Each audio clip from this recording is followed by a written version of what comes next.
আবার বলছে কোনটি সঠিক নয়, পারবেন না? কি স্টাইলে ফলো করেন? কোনটি সঠিক নয়, তাহলে এ প্লাস শূন্য ইকুয়াল এ, রাইট কি না রং এটা আমরা একটু যাচাই করি। এর মান শূন্য দিলে শূন্য প্লাস শূন্য ইকুয়াল শূন্য, এর মান যদি ওয়ান দিই ওয়ান প্লাস এটা তো আগে থেকেই শূন্য, তাহলে শূন্য আর এক যোগ করলে এক। দেখেন তো ফলাফল কি আসছে? ভিন্ন। ফলাফল ভিন্ন আসলে চলকটাই উত্তর হয়, তাহলে চলকটাই উত্তর আছে, তার মানে এটা রাইট, এটা রাইট। কিন্তু আমাকে বের করতে বলছে কোনটা সঠিক নয়। এবার যদি আমরা 2 নাম্বারটা দেখি টেস্ট করে, a ইন্টু ওয়ান ইকুয়াল এ হয় কিনা আমরা একটু যাচাই করি। এর মান যদি শূন্য দেই, শূন্য ইন্টু ওয়ান ইকুয়াল কি? শূন্যই হয়। এর মান যদি ওয়ান দেই, ওয়ান ইন্টু ওয়ান ইকুয়াল কি হয়? ওয়ান হয়। দেখেন ফলাফল কিন্তু ভিন্ন, ফলাফল ভিন্ন হলে চলকটাই উত্তর, তার মানে এটাও রাইট। এবার যদি আমরা পরেরটায় চলে আসি, গ নাম্বারে, দেখি যে গ নাম্বারটা রাইট না রং, এটা আমরা একটু যাচাই করি।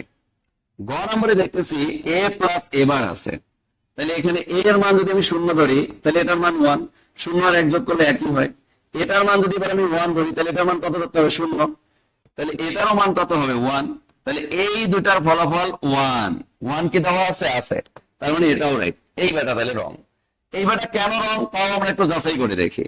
তাহলে এ ইন্টু এ বার ইকুয়াল ওয়ান, এটা রাইট না রং একটু যাচাই করে দেখি।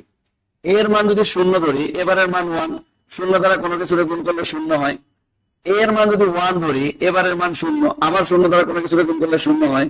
উত্তর হওয়ার কথা শূন্য, কিন্তু দিয়ে রাখছে ওয়ান, তার মানে এটা রং। তাহলে কোনটি সঠিক নয় বলছে, তাহলে বলেন কোনটা সঠিক নয়? সঠিক নয় হচ্ছে আমাদের মিস্টার ঘ, সঠিক নয় হচ্ছে আমাদের মিস্টার ঘ। এটা হচ্ছে আমার সঠিক নয়, এটা হচ্ছে আমাদের সঠিক নয়। ক্লিয়ার? বুঝতে পারছি?